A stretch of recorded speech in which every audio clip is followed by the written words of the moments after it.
कभी ऐसा हुआ कि दोस्तों में बैठकर ये टेंशन हो कि यार मरने के बाद क्या होगा, ईमान सलामत रहेगा कि नहीं, कब्र रोशन होगी कि नहीं, अल्लाह राजी होगा कि नहीं, कयामत के दिन मुझे रब की अर्श का साया मिलेगा कि नहीं, आमाल नामे खुल गए तो मेरी बेइज्जती कैसी होगी, मैं जलील कैसा हो जाऊंगा। यार कोई तरीका तो बताओ, अल्लाह को राजी कैसे करूं, कोई तरीका तो बताओ, मेरी बख्शिश हो जाए।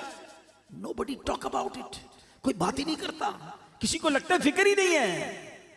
और जिन बुजुर्गों के हम नाम लेकर जी रहे हैं ना, मैं उनकी बातें कर रहा हूं। ए ख्वाजा की छठी मनाने वालों, मैं ख्वाजा की बात कर रहा हूं। आओ गौस पाक के मुरीद बैठो, मैं तुम्हें गौस पाक के बारे में बताता हूं। इतने बड़े बुजुर्ग ऐसे नहीं थे, इनके नाम बड़े बड़े।